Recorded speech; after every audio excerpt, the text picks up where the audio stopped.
مصر کے تاریخی شہر شرم الشیخ میں Gaza peace plan finally sign ہو چکا ہے۔ ڈونلڈ ٹرمپ نے دنیا کے پرومیننٹ لیڈرز کے ساتھ اس ڈیل کو سائن کیا ہے، جس میں پاکستانی پرائم منسٹر شہباز شریف بھی موجود تھے۔ آج کی اس ویڈیو میں ہم دیکھیں گے اس سرمنی کی کچھ ہائی لائٹس، شہباز شریف اور ڈونلڈ ٹرمپ کی کچھ انٹرسٹنگ انگیجمنٹس، دونوں کی ایک دوسرے کے لیے تعریف، اور اوور آل یہ غزہ پلان جس کو ہم نے متعدد ویڈیوز میں پہلے بھی ڈسکس کیا تھا۔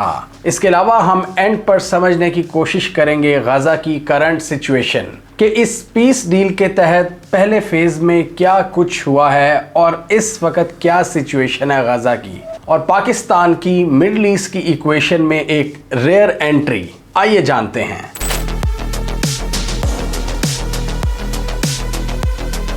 تو اس سرمنی میں دیکھا جا سکتا تھا کہ مسلم دنیا اور یورپین لیڈرز کے پرومیننٹ لیڈرز موجود تھے، یعنی اس میں ساری دنیا کے لیڈرز موجود نہیں تھے اور بہت سے امپورٹنٹ لیڈرز بھی نہیں تھے، جیسا کہ یہاں پر بھارت کی کوئی ترجمانی نہیں تھی، برازیل کی کوئی ترجمانی نہیں تھی، کئی یورپین ممالک نہیں تھے، لیکن یورپ کے ہیوی ویٹس جیسا کہ یوکے، فرانس، جرمنی، اٹلی، اس کے علاوہ مسلم دنیا سے عرب ریاستیں، ایجپٹ، قطر، انڈونیشیا، ترکی اور پاکستان شامل تھے، اور ان میں وہ 8 ممالک کے سربراہان بھی تھے جنہوں نے ٹرمپ کے ساتھ مذاکرات کیے تھے اور غزہ پیس پلان کو فائنلائز کرنے میں اپنا کردار ادا کیا تھا۔ اور یہ ہم نے ایک ریئر مومنٹ دیکھا ہے ہسٹری کا کہ مڈل ایسٹ کے معاملات میں پاکستان پہلی بار انٹر ہوا ہے۔ اس سے پہلے ہوتا تھا کہ افغانستان کے حوالے سے جو ڈیل ہوتی تھی اس میں پاکستان آگے ہوتا تھا، جیسے عمران خان کے دور میں ہم نے دیکھا تھا افغان پیس پروسیس میں پاکستان، امریکہ اور متعدد عرب ممالک شامل تھے،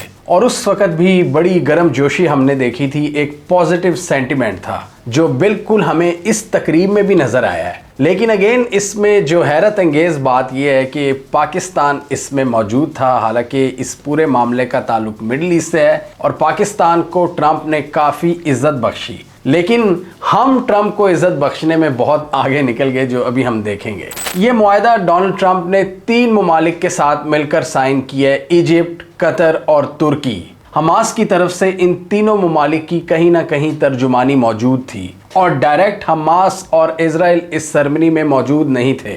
آتے ہیں اس تقریب کی طرف۔ یہ ایجپٹ کے تاریخی شہر شرم الشیخ میں منعقد کی گئی۔ مصر دنیا کے نقشے پر ایک بہت ہی امپورٹنٹ جگہ پر لایا کرتا ہے، اور اس کے پاس کافی امپورٹنٹ پورٹس ہیں، اور سوئس کینال کے ذریعے وہ دنیا کی بہت بڑی تجارت کو بھی مینج کرتے ہیں ایشیا اور یورپ کے درمیان، جو کہ ریڈ سی سے ہو کر جاتی ہے۔ تو شرم الشیخ کی جو پورٹ ہے وہ ریڈ سی کے اوپر واقع ہے۔ یہ ایجپٹ کے سنائی پیننسولا کی صدرن سائڈ بنتی ہے، جو کہ سعودی عرب اور اسرائیل کی طرف بھی جاتی ہے، یعنی اس کا یہ رستہ۔ اور ویسے ان کے پاس الیگزینڈریا کی بھی ایک امپورٹنٹ پورٹ سٹی ہے جو کہ میڈیٹرینین سی کے اوپر واقع ہے، لیکن وہاں پر یہ تقریب نہیں رکھی گئی، نہ ہی پورٹ سعید پر۔ یہ تقریب رکھی گئی شرم الشیخ کے اوپر، اور شاید انڈائریکٹ پیغام دیا گیا اسرائیلی پارٹیسپیشن کا اور اسرائیلی انفلوئنس کا کہ ہماری آپ پر گہری نظر ہے۔ تو ڈونلڈ ٹرمپ نے یہاں پر بڑے ہی زبردست کلمات ادا کیے، بڑی گرم جوشی سے انہوں نے تقریر کی، اور وہ بہت خوش نظر آ رہے تھے۔ وہ کہہ رہے تھے ایک نئی صبح کا آغاز ہے، اب ہم ایک زبردست طریقے سے آگے بڑھیں گے، غزہ کو ری بلڈ کریں گے۔ A new and beautiful day is rising and now the rebuilding begins۔ اور ڈونلڈ ٹرمپ نے اسرائیلی پارلیمنٹ سے آن لائن خطاب کرتے ہوئے کہا کہ the long and painful nightmare is finally over۔ Donald Trump نے کہا کہ everybody is happy، اور انہوں نے کریڈٹ لیا اس ڈیل کا اور کہا کہ اس سے پہلے بھی میں بڑی بڑی ڈیلز کروا چکا ہوں، بڑی بڑی جنگ بندیاں کروا چکا ہوں، یہ بھی ہماری کاوشوں کا نتیجہ ہے۔ اور یہاں پر ایک مذکر خیز بات انہوں نے کی، وہ کہتے ہیں کہ اس پوائنٹ پر آتے آتے ہمیں 3000 سال لگ گئے، یعنی اتنا پرانا یہ سارا مسئلہ ہے جو آج حل ہوا ہے۔ حالانکہ ہم سب کو پتہ ہے کہ ہسٹوریکلی اس ریجن میں اس سے پہلے بھی ہزاروں معاہدے ہو چکے ہیں۔ مصر کے پریزیڈنٹ سیسی نے ڈونلڈ ٹرمپ کو آرڈر آف دا نائل کا نیکلس پیش کیا۔ یہ پیور گولڈ سے بنا ہوا نیکلس ہوتا ہے جو کہ ایجپٹ کا ہائیسٹ آنر سمجھا جاتا ہے۔ اس تقریب سے خطاب کرتے ہوئے ڈونلڈ ٹرمپ نے شہباز شریف اور فیلڈ مارشل عاصم منیر کا شکریہ ادا کیا۔ Prime Minister Sharif of Pakistan, and also I have to say my favorite field marshal from Pakistan, who's not here, but the Prime Minister is here and you're going to give his regards. Where are you? There you go. Thank you very much. اور انہوں نے field marshal Asim Munir کے بارے میں بڑے زبردست کلمات کہے کہ یہ میرے فیورٹ فیلڈ مارشل ہیں. وہ یہاں موجود نہیں لیکن پاکستان کے پرائم منسٹر شہباز شریف یہاں پر ضرور موجود ہیں اور انہوں نے اس پیس پلان میں میری بہت زیادہ مدد کی ہے. میں ان کا شکریہ ادا کرنا چاہتا ہوں. اور پھر انہیں مذاق کی سوجی انہوں نے پرپزلی کہا کہ I think Pakistan and India will live very nicely together right. اور اس کے بعد پیچھے مڑ کر شہباز شریف کی طرف دیکھا اور شہباز شریف اس بات پر کافی زیادہ ہنسے. یعنی ڈونلڈ ٹرمپ کو بھی پتا تھا کہ وہ مذاق کر رہے ہیں اور جھوٹی موٹی یہ کہہ رہے تھے کہ پاکستان اور بھارت بڑے زبردست طریقے سے رہیں گے. اس پر شہباز شریف کے ساتھ British prime minister Keir Starmer بھی ہنس پڑے جو ان کے ساتھ کھڑے ہوئے تھے اور اٹلی کی جارجیا میلونی. اور اس کے بعد شہباز شریف نے ایک اشارہ کیا اپنی ہتھیلی سے. آئی تھنک وہ یہی کہنا چاہ رہے تھے کہ ہم نے اتنے جہاز گرائے ہیں بھارت کے. اور سارے اس پر کہے لگا کر ہنسے. India is a great country with a very good friend of mine at the top, and he's just done a fantastic job. And I think that Pakistan and India are going to live very nicely together, right? That's not a very. They are. And they're two great, I'd say, leaders. Great leaders as far as I'm concerned. Interestingly ہم نے دیکھا کہ شہباز شریف British prime minister اور Italian prime minister کے بیچ میں کھڑے ہوئے تھے اور یہ دونوں پرائم منسٹرز بھارت کے بہت کلوز ہیں. کیئر سٹارمر نے ابھی ریسنٹلی ڈیل کیا ہے بھارت سے. ایک انہوں نے اسٹریٹجک ڈیل کی ہے اور ایک اکنامک ڈیل کی ہے. اور جارجیا میلونی کے ویسے ہی بڑے زبردست تعلقات ہیں مودی کے اور ان کی میمز بنتی رہتی ہیں. تو ان کے بیچ میں شہباز شریف کھڑے ہوئے تھے اور ان سے گپیں شپیں بھی لگا رہے تھے. اور شہباز شریف نے جب اپنی تقریر مکمل کی جس کو ابھی ہم دیکھیں گے, ڈونلڈ ٹرمپ نے اسپیشل بلایا کہ آپ اپنے خیالات کا اظہار کریں. تو اس تقریر کے بعد جب وہ پیچھے گئے ہیں واپس کیئر سٹارمر کے پاس تو انہوں نے بھی شہباز شریف سے کان میں کوئی ایسی بات کی کہ یار بڑا اچھا مذاق کیا ہے آپ نے.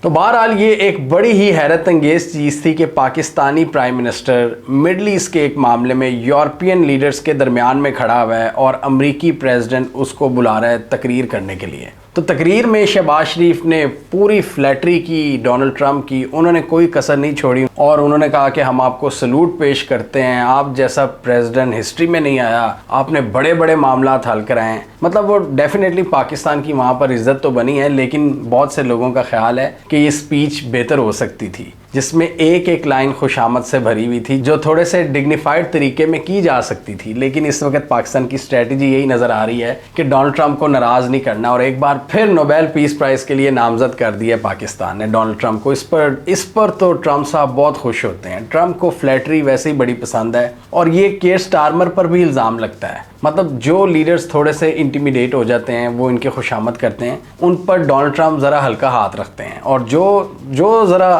اپنا سٹینس دکھاتے ہیں جیسے کہ میکرون ہے فرانس کے, ان سے ٹرمپ کی نہیں بنتی. اور اگر کوئی زیلنسکی والی حرکت کرے تو اس کی اچھی خاصی چھترول بھی ہو جاتی ہے. لیکن اس وقت پاکستان نے ایسے لگتا ہے کہ ایک کوڈ کریک کر لیا ہے کہ ڈونلڈ ٹرمپ کو کس طرح راضی رکھنا ہے اور اس کا ایک ہی فارمولا ہے فلیٹری. ان کی خوشامد کری جاؤ, ان کو چیزیں آفر کری جاؤ. ڈونلڈ ٹرمپ آپ سے خوش ہیں, امریکہ بہادر سے آپ کی بنی رہے گی. Today again I would like to nominate this great president for Nobel Peace Prize because I genuinely feel that he is the most genuine and most wonderful candidate for Peace Prize because he has brought not only peace in South Asia, saved millions of people, their lives. And today, here in Sharm el-Sheikh, achieving peace in Gaza is saving millions of lives in the Middle East. Mr. President, I would like to salute you for your exemplary leadership, visionary leadership. And I think that you are the man this world needed most at this point in time. World would always remember you. اور یہی چیز India نے نہیں کی. مودی کو ہم دیکھتے ہیں کہ وہ کرنے کی کوشش کر رہے ہیں آج کل اپنی ٹویٹس کے ذریعے ایک بار پھر مائی فرینڈ ڈونلڈ ٹرمپ یہ وہ، لیکن جو بلنڈر وہ ٹرمپ کے حوالے سے پہلے مار چکے ہیں، ٹرمپ ان کی طرف نہیں آ رہے۔ پاکستان اس گیم میں کافی آگے ہے اور اسی وجہ سے ہماری امریکہ سے بنی بھی ہوئی ہے۔ یہاں پر ایک یہ بھی سوال اٹھ رہا ہے کہ جہاں اتنی زیادہ اہمیت دی جا رہی ہے پاکستان کو، اس کے بدلے امریکہ پاکستان سے آخر چاہتا کیا ہے؟ ایک تو منرلز ڈیل کا ہمیں پتہ ہے جو ہم نے امریکہ سے کی ہے، اور اس کے تحت پسنی ڈیل پورٹ کے حوالے سے بھی رپورٹ شائع ہوئی تھی کہ ان کی ترسیل کے لیے ایک نئی پورٹ امریکہ کو آفر کی جائے گی۔ اس کے علاوہ بگرام ایئر بیس حاصل کرنے کی ڈونلڈ ٹرمپ کی خواہش اور پاکستان کی افغان طالبان سے جھڑپیں، یعنی ڈونلڈ ٹرمپ مڈل ایسٹ میں پاکستان کو ایک کردار دے کر کہیں ہمارے اپنے ریجن میں ہم سے کچھ بڑا مانگنے تو نہیں آ رہا، اور کہیں وہ ہمارے ذریعے چائنا کو کاؤنٹر کرنے کی کوشش تو نہیں کر رہا۔ یہ خدشات بہرحال موجود ہیں۔ ریڈ سی کی اس گیدرنگ میں صرف دنیا کے 20 ممالک کے لیڈران شامل تھے جو کہ اہمیت کے حامل ہیں، جو اس وقت گلوبل میٹرز میں میٹر کرتے ہیں۔ امریکہ اور مصر اس سمٹ کو ہوسٹ کر رہے تھے جس میں یونائٹڈ نیشنز کے ہیڈ بھی موجود تھے۔ یعنی یہ ڈیل پیورلی ایک گلوبل کنسنسس کا نتیجہ ہے جس میں ڈونلڈ ٹرمپ نے مختلف لیڈر سے ملاقات کر کے اس کو اچیو کیا ہے، جس میں ان کی عرب لیڈر سے ملاقات ہوئی، متعدد ملاقاتیں ہوئی، ان کی ٹیم نے منایا بنجامن نیتن یاہو کو کہ آپ کو اس کو ایگری کرنا پڑے گا۔ اور اس کے فرسٹ فیز کی بات کریں تو اس میں یہی مینشن تھا جس میں کسی حد تک عمل ہوا بھی ہے کہ اسرائیلی فورسز غزہ سے وڈرال شروع کریں گی اپنا، لیکن وہ غزہ کو چھوڑیں گی نہیں، وہ اس کے کارنرز میں جا کر بیٹھ جائیں گی۔ اس کے علاوہ حماس کے پاس جو تقریباً 50 کے قریب کیپٹیوز ہیں اسرائیلیز، ان کو وہ رہا کرے گا، اور پہلے مرحلے میں انہوں نے 20 کیپٹیوز کو رہا کر دیا، جس کے بدلے 1700 دوسرے فلسطینیوں کو رہا کیا گیا ہے اسرائیلی جیلوں سے۔ اور اس کے علاوہ 250 فلسطینی، یہ تقریباً 2000 فلسطینی ہیں جن کو اسرائیل نے رہا کیا ہے۔ اور ان کی غزہ واپسی پر ہم نے بہت سے ایموشنل مناظر دیکھے جب وہ اپنی فیملیز کے ساتھ ری یونائٹ ہوئے، اور ان میں بہت سے ڈاکٹرز بھی تھے جن کو اسرائیلیز نے پکڑا ہوا تھا اور بہت ہی مخدوش حالات میں رکھا ہوا تھا۔ بہت سے قیدیوں کا کہنا ہے کہ ہم ایک سلاٹر ہاؤس سے واپس آئے ہیں جہاں پر گاہے بگاہے ہم قیدیوں کی موت بھی دیکھتے رہتے تھے، اور ورس ٹارچر انہوں نے فیس کیا ہے۔ 20 اسرائیلی قیدیوں کے بدلے 2000 فلسطینی رہا ہوئے ہیں، اور ابھی بھی رپورٹس کے مطابق تقریباً 10,000 فلسطینی اسرائیلی جیلز میں قید ہیں ناحق، اور ان پر بدترین ٹارچر کیا جاتا ہے۔ لاسٹ ایئر ہم نے آپ کو CNN کی یہ رپورٹ دکھائی تھی جس میں خود انہوں نے بتایا تھا کہ کس قسم کا ہولناک ٹارچر کیا جاتا ہے فلسطینیوں پر۔ یہاں پر شہباز شریف نے دوسرے لیڈرز کو بھی مینشن کیا جن سے ان کی ملاقات بھی ہوئی، جیسا کہ جارڈن کے کنگ عبداللہ، مصر کے سیسی، فلسطینین اتھارٹی کے محمود عباس بھی یہاں پر موجود تھے، قطر کے امیر، بحرین کے کنگ، UN کے secretary general Antonio Guterres, Indonesia کے پریزیڈنٹ، جرمنی کے newly elected chancellor Friedrich Merz, جن کی وکٹری کا ہم نے آپ کو اس ویڈیو میں ڈیٹیل میں بتایا تھا، Spanish prime minister Pedro Sanchez جنہوں نے بہت زیادہ مخالفت کی ہے پچھلے دنوں اسرائیل کی، Italian prime minister Giorgia Meloni, Saudi foreign minister اور British prime minister Keir Starmer. Shehbaz Sharif نے یہاں پر بڑی سمارٹلی اپنی ڈپلومیسی کو کھیلا ہے، جیسے کہ تقریر کے دوران انہوں نے ڈونلڈ ٹرمپ کی تعریفوں کے پل باندھ دیے اور فلسطینیوں کا زیادہ ذکر نہیں کیا، لیکن جب انہوں نے ٹویٹ کی اس میں انہوں نے کہا کہ ہم فلسطینیوں کو مکمل طور پر سپورٹ کرتے ہیں، ہم 2 اسٹیٹ سلوشن کو سپورٹ کرتے ہیں، اور ایسا 2 اسٹیٹ سلوشن جو پری 1967 بارڈرز کے مطابق ہوگا، جس میں القدس الشریف اس کا کیپٹل ہوگا، یعنی یروشلم سٹی جو اس وقت کمپلیٹلی اسرائیل کے کنٹرول میں ہے۔ یہ پاکستان کی آفیشیل پوزیشن بھی ہے، لیکن وہ شہباز شریف نے ٹویٹ کے ذریعے بیان کی، اور شہباز شریف نے اپنی ٹویٹ میں یہ بھی کہا کہ ڈونلڈ ٹرمپ کی اس اپروچ کی وجہ سے ہمیں جینوسائیڈل چیپٹر سے نجات ملی ہے، یعنی اشارہ اسرائیل کی طرف تھا کہ جو جینوسائیڈ کیا ہے اس نے غزہ کے اندر، وہ اب ختم ہوا ہے فائنلی۔ اور محمود عباس کے ساتھ میٹنگ میں بھی شہباز شریف نے ان کو یقین دلایا کہ پاکستان فلسطینیوں کی مکمل حمایت جاری رکھے گا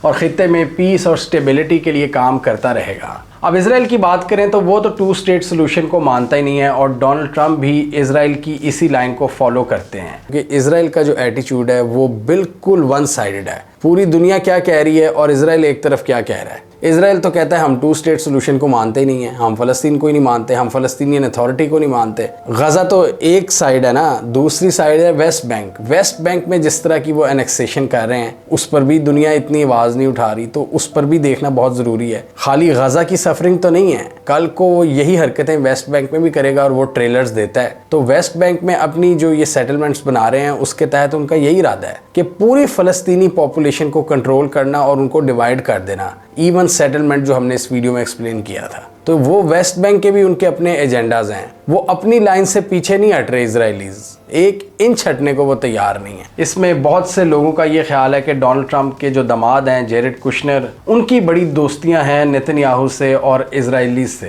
جس کی وجہ سے ڈونلڈ ٹرمپ کھل کر اسرائیل کی حمایت کرتے ہیں. بائیڈن کی طرح ifs and buts نہیں ہوتے, کھل کر وہ اوپنلی کہتے ہیں. اور اسی طرح یروشلم کو وہ اسرائیل کا کیپٹل بھی قرار دیتے ہیں, جو 2019 میں انہوں نے کیا تھا. اور ابراہم اکارڈز کی پالیسی بھی ڈونلڈ ٹرمپ کی ہی تھی, اور اس میں بھی انہوں نے مینشن کیا اپنی تقریر میں کہ بہت سے ملک ابراہم اکارڈز کو اب جوائن کریں گے. اور اس میٹنگ سے بھی ہمیں یہی پتہ چلتا ہے کہ یہ سارے گلوبل لیڈرز جو اکٹھے ہوئے ہیں اس پورے مسئلے پر اور اس کی ڈیفرنٹ ڈائنامکس کے حوالے سے الائنڈ ہیں اور کافی حد تک ایک پیج پر ہیں. سوال یہی پیدا ہوتا ہے کہ یہ پیس ڈیل کتنی پائیدار ہوگی اور کیا اسرائیل اس کی پاسداری کرے گا. پہلے فیز میں جس میں کچھ یرغمالیوں کو رہا کیا گیا ہے اور اسرائیلی فورسز تھوڑا پیچھے ہٹی ہیں, وڈرال پروسیس شروع کیا ہے. لیکن اگلے پروسیس کی طرف کس طرح جایا جائے گا, جس میں فلسطین میں سے بہت سے لوگوں کو پالیسی ایکسپرٹ بنایا جائے گا, یعنی ٹیکنوکریٹس کی ایک حکومت بنائی جائے گی, لیکن وہ ایک بورڈ آف پیس کے تحت چلے گی جس کو ٹونی بلیئر, ڈونلڈ ٹرمپ اور جیرڈ کشنر ہیڈ کریں گے, یعنی ٹرمپ کے داماد جو کہ کافی پرو اسرائیلی ہیں. اس پر بھی بہت سے لوگوں کو تحفظات ہے. اور اس کے بعد تیسرا جو فیز ہوگا جس میں کمپلیٹ وڈرال کی بات ہے, اس میں انٹرنیشنل اسٹیبلائزیشن فورس آئے گی اور وہ کمپلیٹلی ڈسمینٹل کرے گی یہاں سے جتنے بھی ملیٹنٹ نیٹ ورکس ہیں. یہ اس ویڈیو میں ہم نے کمپلیٹ ایکسپلین کیا تھا کہ اس کی کیا ڈائنامکس ہوں گی اور مسلم پاپولیشن اور غزہ کے لوگ کیا اس سے ایگری کریں گے کہ ایک مسلم فورس غزہ کے اندر ڈی ملٹرائزیشن کا کام کرے گی اور اسرائیلی فورسز کے ساتھ کلوز کوآرڈینیشن کے تحت چلے گی. اس میں ابھی بہت سی چیزیں دیکھنے والی ہوں گی. غزہ کی اس وقت کی سچویشن کی بات کریں تو فی الحال لوگوں کو ایک سکھ کا سانس تو ملا ہے. لوگ اپنے ٹوٹے ہوئے گھروں کی طرف واپس جا رہے ہیں اور اس وقت ان کے پاس کچھ نہیں ہے. فوڈ کی بھی بات کریں تو ابھی اس کو کمپلیٹلی الاؤ نہیں کیا جا رہا اور رفح کراسنگ پر بھی اسرائیلی فورسز کھڑی ہوئی ہیں. اس کے علاوہ باقی جو ساری سائیڈز ہیں وہ اسرائیل آکوپائی کرتا ہے. رفح والی سائیڈ مصر کنٹرول کرتا ہے. ناردن غزہ میں جبالیہ کے علاقے میں کچھ کلیشز کی رپورٹس بھی آئی ہیں فلسطینیوں کے درمیان. رپورٹڈلی ان کلیشز کو اسرائیل ہوا دے رہا ہے اور اس کا الزام حماس پر لگا رہا ہے. اور کچھ رپورٹس کے مطابق ان کلیشز کے نتیجے میں حماس نے بھی کچھ لوگوں کو مارا ہے, یعنی فلسطینیوں کو مارا ہے. اس معاہدے میں ایک اور بہت بڑا پوائنٹ تھا کہ حماس کا اب کوئی رول نہیں ہوگا غزہ میں, اور آبویسلی حماس نے رضامندی ظاہر کی ہے تو یہ چیز آگے بڑھی ہے. قطری, ایجپشین اور ٹرکش آفیشلز نے حماس کے سامنے یہ پلان رکھا اور ان کو کنونس کیا, اور حماس نے بھی ایگری کیا ہے کہ وہ ملیٹنٹ کارروائیوں کو ترک کریں گی اور اپنا کوئی پولیٹیکل کردار نہیں ڈھونڈیں گی غزہ کے اندر. قطر کی سٹرائک سے پہلے ہم دیکھ رہے تھے کہ اسرائیل پر پوری دنیا سے ڈپلومیٹک اور سوشل پریشر پیک پر پہنچ گیا تھا اور اسرائیل پر بہت زیادہ تنقید ہو رہی تھی پوری دنیا کی جانب سے, اور یہ جو یورپین ریاستیں ہیں یہ فلسطین کو تسلیم کرنا شروع ہو گئی تھیں. تو اس نے ایک بہت بڑا پریشر ڈالا تھا, اور اسی طرح مغربی کیپٹلز میں اینٹی اسرائیل پروٹیسٹ ہونا شروع ہو گئے تھے. تو یہاں پر انہوں نے ایک اسٹریٹجی بنائی, قطر پر حملہ کیا, آخری ایگریشن اپنی دکھائی, اور اس کے بعد ڈونلڈ ٹرمپ کی انتظامیہ نے اسرائیلیز کو کنونس کیا کہ اب آپ کو ڈیل کرنی پڑے گی. اس سے آگے ہمارے لیے بھی مشکل ہو رہی ہے آپ کا دفاع کرنے میں, کیونکہ سارے یورپین ایلائز آپ سے دور ہو رہے ہیں. تو یہاں پر اسرائیل کو بھی کسی حد تک بیک فٹ پر ڈالا گیا ہے. ساری مرضی اسرائیل کی نہیں چلی. اسرائیل جو کہتا تھا کہ ہم غزہ کو آکوپائی کر لیں گے اور اپنی فورسز نہیں نکالیں گے, انہوں نے وڈرال کا عمل بھی شروع کیا ہے. اور شرم الشیخ کی سٹیٹمنٹ جو ریلیز ہوئی ہے اس میں بھی ڈونلڈ ٹرمپ کی طرف سے ایک ریئر ایکنالجمنٹ دیکھنے کو ملی ہے, جس میں انہوں نے کہا ہے کہ فلسطینی اور اسرائیلیز دونوں ایکول رائٹس ڈیزرو کرتے ہیں, لیکن ابھی بھی امریکہ 2 اسٹیٹ سولوشن کی بات نہیں کر رہا. ڈونلڈ ٹرمپ کے نیریٹو میں زیادہ بات چیت غزہ کی ری ہیبلیٹیشن پر ہے کہ ہم اس کو ایک زبردست جگہ بنائیں گے, اور ان کا جو ایک انیشیل نیریٹو تھا کہ غزہ کے لوگوں کو یہ علاقہ چھوڑ دینا چاہیے وہ اب اس کو بھی نہیں دہرا رہے. تو بہت سی چیزیں یہ مسلم لیڈرز نے ان کو سمجھائی بھی ہیں کہ بھائی ایسے معاملات آگے نہیں چلیں گے. کچھ گیو اینڈ ٹیک ہوا ہے تب جا کے یہ ساری ڈیل فائنلائز ہوئی ہے. اب دیکھنا یہ ہے کہ یہ کتنی پائیدار ہوتی ہے اور اسرائیل کب تک اس کا احترام کرتا ہے. اور پھر یہ بھی دیکھنا انٹرسٹنگ ہوگا کہ انٹرنیشنل اسٹیبلائزیشن فورس اس ڈائنامک میں کس طرح اپنا کردار ادا کرتی ہے اور کس طرح انٹر ہوگی غزہ میں. ہمیں کامنٹ سیکشن میں بتائیے آپ کے خیال میں آپ اس ساری پیس ڈیل کا فیوچر کس طرح دیکھ رہے ہیں. کیا آپ کو یہ پائیدار لگ رہی ہے یا آپ کے خیال میں یہ ایک بہت ہی کمزور ارینجمنٹ ہے جو کسی بھی وقت ٹوٹ سکتی ہے, جیسا کہ 6 مہینے پہلے ٹروس ٹوٹا تھا؟ آپ کیا سمجھتے ہیں؟ اور اس کے ساتھ ہی آپ اس میں پاکستان کے رول کو کس طرح دیکھ رہے ہیں؟ کامنٹ کیجیے. اس کے علاوہ ہمارا یوٹیوب چینل سبسکرائب کر لیں, ساتھ ہی وہ بیل آئیکن بھی دبا لیں تاکہ وہ سٹوریز دنیا بھر سے اور پاکستان سے جن کی مین سٹریم میڈیا پر پراپر کوریج نہیں ہوتی ہمارے پلیٹ فارم کے تھرو آپ تک ٹائم پر پہنچ جائیں.